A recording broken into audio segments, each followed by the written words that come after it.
Good evening all of you. स्वागत है आप सभी बैंकर्स का आज के जेएआईबी इंपॉर्टेंट टॉपिक सीरीज में। जेआईबी इंपॉर्टेंट टॉपिक सीरीज में मेरी जो आज आपसे बातचीत होगी वो फैक्टोरिंग के बाद की जो चर्चा है फोरफिटिंग, उस पर हम लोग चर्चा करेंगे।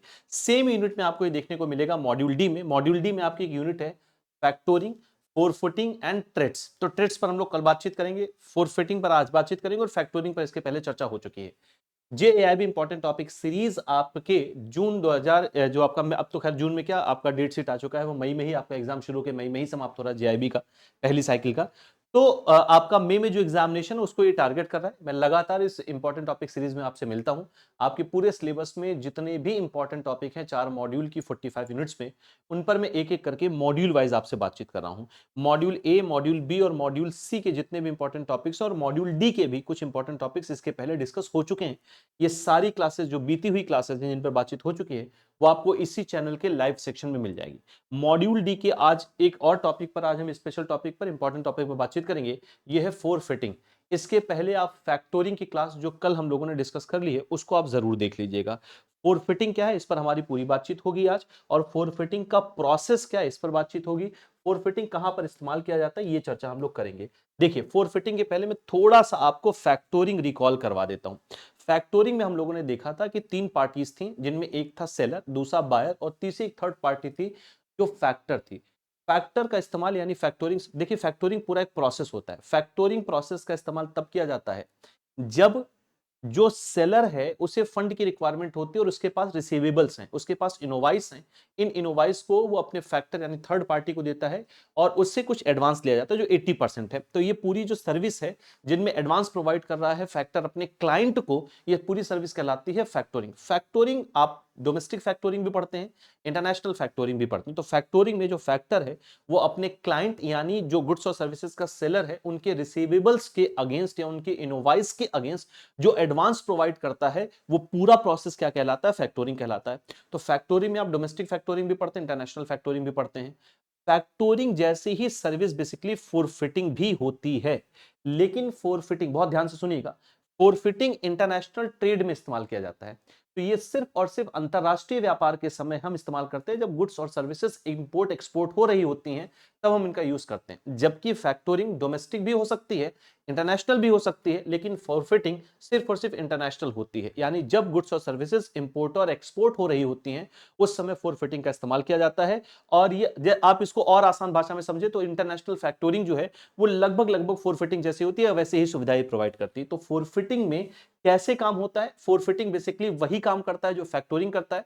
फॉरफिटिंग में भी जो एक्सपोर्टर है, अभी हम एक्सपोर्टर के पॉइंट ऑफ व्यू से इसको समझेंगे, जो एक्सपोर्टर है उनके रिसीवेबल्स के अगेंस्ट यानी उनके इनोवाइस के अगेंस्ट एडवांस प्रोवाइड किया जाता है, वही सर्विस यहां पर आपको देखने को मिलेगी, फोरफिटिंग कहलाती है। अब फोरफिटिंग और फैक्टोरिंग में एक अंतर यह है कि फोरफिटिंग में इनोवाइस का 100% तुरंत दे दिया जाता है, जबकि फैक्टोरिंग में 80% का एडवांस दिया जाता था। 20 रिमेनिंग जो होता था वो जब सेलर से बायर से पेमेंट पूरा रिसीव हो जाता था फैक्टर को तब वो देता था, लेकिन यहां पर 100% का पूरा पेमेंट किया जाएगा। अब ये कैसे काम करेगा इसको एक चार्ट के, एक डायग्राम के माध्यम से समझते हैं, एक पिक्चर के माध्यम से समझते हैं, तब आप इस डेफिनेशन को पढ़िएगा। पहले इसको समझ लीजिए, देखिए ध्यान से समझिएगा।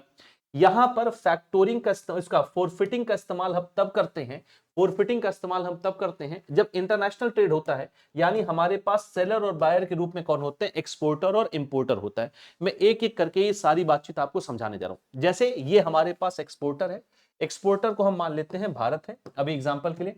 एक्सपोर्टर कौन है हमारे लिए? इंडिया है। एक्सपोर्टर हमारे लिए मान लेते हैं कि इंडिया है, और इंपोर्टर जो हमसे गुड्स और सर्विसेज परचेज कर रहा है वो मान लेते हैं हमारे लिए USA, United state of America है। अब ध्यान से समझना, अब एक्सपोर्टर से कुछ वस्तु परचेज करना चाहता है इंपोर्टर जो बाहर का है, दूसरे देश का है। उसने कहा साहब हमें आपसे इन वस्तुओं की आवश्यकता है, क्या हमें ये वस्तुएं मिल पाएंगी? बहुत इत्मीनान से मैं प्रैक्टिकली समझा रहा हूं। तो इसने कहा बिल्कुल मिल जाएगा, लेकिन सवाल यह है कि आपसे तो पेमेंट मुझे बाद में प्राप्त होगा। अगर ऐसा होगा तो मेरा कैश फ्लो रुक जाएगा, मेरा जो वर्किंग कैपिटल है वो फंस जाएगी, तो मैं पहले इस पैसे की व्यवस्था कर लेता हूं। अब यहां पर आपको दो बैंक देखने को मिलेंगे, ध्यान से समझिएगा।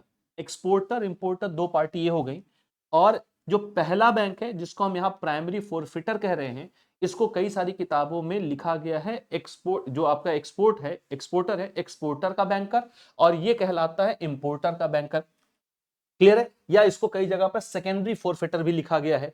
अब एक एक करके मैं पूरा प्रोसेस आपको समझाता चल रहा हूं, इस पूरे प्रोसेस से ही आपको सारी बात समझ में आ जाएगी। तो फैक्टोरिंग और फोरफिटिंग एक पूरा प्रोसेस होता है, और कोशिश आपको यह करनी है कि इसको आप प्रोसेस से समझिए, डेफिनेशन से मत रटिएगा, समझिए क्या है। सबसे पहला जो स्टेप होगा इस इंपोर्ट एक्सपोर्ट में, इस पूरे प्रोसेस में, वो ये होगा कि एक्सपोर्टर प्राइमरी फोरफिटर यानी एक्सपोर्टर बैंक के पास जाएगा और उससे ये कहेगा कि साहब हम यहां पर इतने की वस्तुएं एक जो है एक्सपोर्ट करना चाहते हैं। असल में फोरफिटर का इस्तेमाल किया जाता है इंटरनेशनल ट्रेड में, जो लार्ज टिकट साइज की वस्तुएं होती हैं, जो कैपिटल गुड्स होती हैं, या जो बहुत महंगी वस्तुएं बेची और खरीदी जाती हैं, उनमें इसका इस्तेमाल होता है। तो इसने कहा कि मैं एक्सपोर्ट करना चाह रहा हूं अपने इंपोर्टर को, ये वस्तु इतने की है, क्या आप उसकी तरफ से जो मुझे इनवॉइस मिलेगी या जो बैंक गारंटी मुझे मिलेगी, जो रिसीवेबल्स होंगे, उनके अगेंस्ट आप मुझे फंड प्रोवाइड कर देंगे। ये बैंक यानी जो प्राइमरी फोरफिटर यानी जो एक्सपोर्टर का बैंक है, ये पहले रेडी होगा, यानी सबसे पहला इन दोनों के बीच में एग्रीमेंट होगा। अब ये एग्रीमेंट हो गया, क्लियरली लिखा है forfaiter and exporter agreed upon forfaiting agreement. तो फोरफिटिंग एग्रीमेंट हो गया कि आप वस्तु भेजिए, मैं आपको यहां पर इनवॉइस के बदले 100% का पेमेंट कर दूंगा। ध्यान समझिए, तो पहला स्टेप ये हो गया। जब यहां से इन दोनों का एग्रीमेंट हो गया, तो इन दोनों के बीच में यानी इंपोर्टर और एक्सपोर्टर के बीच में अब एक सेल कॉन्ट्रैक्ट या इंपोर्ट एक्सपोर्ट कॉन्ट्रैक्ट साइन किया जाएगा कि ठीक है, मैं आपको ये वस्तु भेजूंगा, इतनी की होगी, ये वस्तु आप तक पहुंचा दी जाएगी। तो इन दोनों के बीच में कॉन्ट्रैक्ट हुआ, कॉन्ट्रैक्ट यानी एक तरीके का एग्रीमेंट हुआ इंपोर्ट एक्सपोर्ट का, और एक्सपोर्टर ने अपनी वस्तु शिपमेंट कर दी किसको? इंपोर्टर को। अब शिपमेंट कर दी, उसके बाद जो ये इंपोर्टर है वो अपने बैंक के पास जाता है और एक बैंक गारंटी लेकर आता है। क्लियर हो गई? ये बैंक गारंटी दी जाती है किसको? एक्सपोर्टर को। तो पहला प्रोसेस इन दोनों के बीच में, प्रोसेस का पहला स्टेप क्या है? इन दोनों के बीच में एग्रीमेंट होगा, फोरफिटिंग एग्रीमेंट होगा। इस एग्रीमेंट के बाद जब ये संतुष्ट होगा कि हाँ हमें ये फोरफिटिंग कर दी जाएगी, हमारा बैंक हमें उतना फंड प्रोवाइड कर देगा, 100% जो इनवॉइस है उसका फंड प्रोवाइड कर दिया जाएगा, तो इंपोर्टर एक्सपोर्टर के बीच में एक सेल्स कॉन्ट्रैक्ट होगा। इस कॉन्ट्रैक्ट के अंतर्गत ही एक्सपोर्टर उस वस्तु को शिपमेंट कर देता है किसको? इंपोर्टर के पास। अगला स्टेप है, इंपोर्टर अपने बैंक के पास जाएगा और एक बैंक गारंटी लेके आएगा। इस बैंक गारंटी को दे दिया जाता है किसको? एक्सपोर्टर को। अब एक्सपोर्टर को जैसे ही ये बैंक गारंटी प्राप्त हुई, यानी मैंने ये वस्तु भेज दी है, मुझे उस तरफ से बैंक गारंटी मिल गई है, ये बैंक गारंटी किसको पे दे देता है? अपने एक्सपोर्ट बैंकर को। एक्सपोर्ट बैंकर को बैंक गारंटी मिलते ही इसने जैसा एग्रीमेंट किया था 100% ये प्रोवाइड कर देगा किसको? उस इनवॉइस के बदले, उस रिसीवेबल के बदले, उस बैंक गारंटी के बदले 100% ये प्रोवाइड कर देगा फंड किसको? एक्सपोर्टर को। अब क्लियर हो गई इतनी बात? अब जब ये 100% फंड प्रोवाइड कर देगा तो अब इसका काम समाप्त हो गया। अब इन दोनों का काम यहां पर बचा है। इसके बाद क्या होगा? ये जो आपका एक्सपोर्टर बैंक है या जो प्राइमरी फोरफिटर है, वो क्या करेगा? जितने जो भी डॉक्यूमेंट्स थे, जो गारंटी डॉक्यूमेंट्स थे, वो दे देगा फोरफिटर बैंक को, इसके इंपोर्टर बैंक को, यानी जो सेकेंडरी फोरफिटर है या जो इंपोर्टर का बैंक है उसे प्रोवाइड कर दिया जाएगा।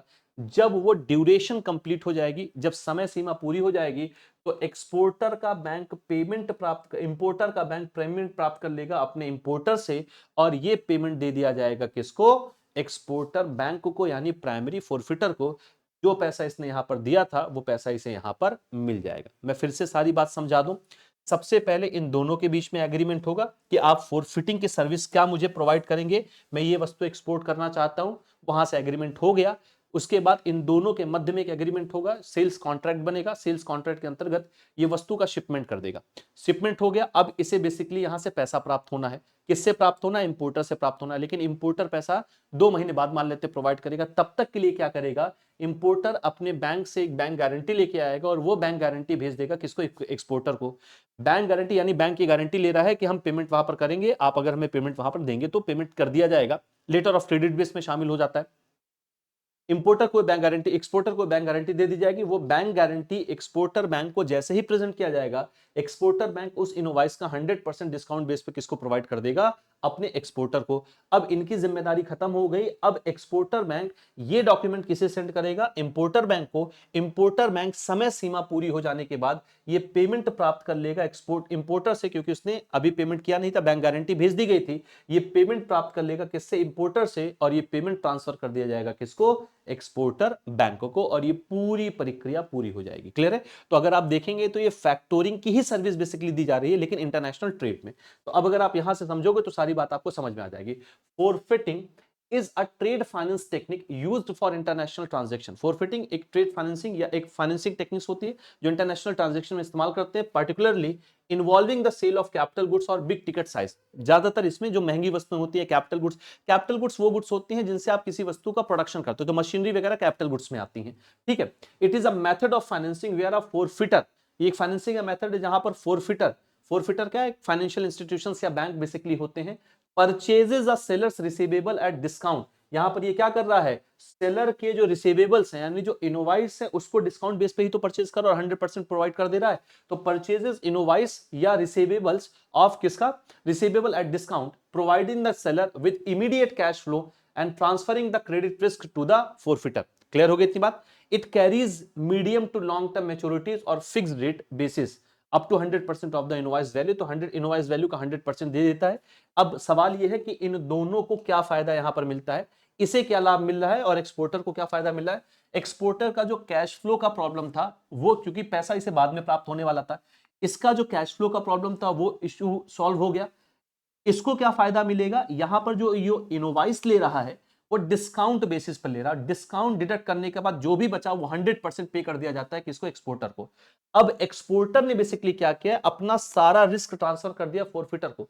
अब एक्सपोर्टर को वहां पर कोई चिंता वाली बात नहीं, अब ये इसकी जिम्मेदारी है कि वो इस बैंक को डॉक्यूमेंट भेजे, वहां से वो फंड प्राप्त करे और इसे दे दे। क्लियर है, तो ये रिस्क ट्रांसफर हो रहा है एक तरीके से और इनको फंड भी प्राप्त हो रहा है। तो ये जो पूरा प्रोसेस है, ये प्रोसेस क्या कहलाता है, फोरफिटिंग का पूरा प्रोसेस कहलाता है। क्लियर है, तो ये चर्चा आज आपके साथ मेरी होनी थी। फैक्टोरिंग जैसी ही ये सर्विस है बेसिकली, लेकिन ये इंटरनेशनल ट्रेड में इस्तेमाल किया जा रहा है। अब ये प्रोसेस से आप समझिएगा, डेफिनेशन आपको रटने की जरूरत नहीं, अगर ये प्रोसेस आपको समझ में आ गया है, इस प्रोसेस को भी आप डिफाइन करना अगर सीख जाएंगे तो इससे जो भी ऑब्जेक्टिव क्वेश्चंस आपके बनेंगे आप उन्हें इजीली आंसर कर पाओगे। क्लियर है इतनी बात। दूसरी जो जरूरी बात है आपके साथ इस टॉपिक के अलावा ये है कि आपका कैलेंडर अनाउंस कर दिया गया है, आईआईबीएफ ने ऑफिशियल कैलेंडर इशू कर दिया है। जेएआईबी एग्जामिनेशन का जो रजिस्ट्रेशन है वो 4 फरवरी से शुरू हो रहा है। लेट फी के साथ आप 24 फरवरी तक रजिस्ट्रेशन कर सकते हैं। आपका एग्जामिनेशन मई के पहले वीक में यानी 4 मई को ही आपका एग्जामिनेशन है। 4 मई को Indian economy Indian financial system है, 10 मई को पीपीबी है, 11 मई को एएफएम है और 18 मई को आपका लास्ट पेपर आरबीडब्ल्यूएम का। तो पेपर आ चुका है, डेट आ चुकी है, बेसिकली पेपर क्या, डेट आ चुकी है। बहुत ज्यादा समय आपके पास नहीं, मोटे मोटे तौर पर देखा जाए तो लगभग 100 दिन का समय आपके पास बचा हुआ है, मोटे मोटे तौर पर 3 महीने। ठीक से अपनी प्रिपरेशन शुरू कर दीजिए, प्रिपरेशन को अब और स्पीड अप करिए। अगर आप हमसे जुड़ना चाहते हैं तो आपके लिए हमारे पास जो बहुत अच्छे बैचेस हैं वो महापैक है। महापैक आपको 3 वैलिडिटी में मिलने वाला है, 1 ईयर, 2 ईयर और 6 मंथ का भी महापैक आपके लिए लॉन्च कर दिया गया है।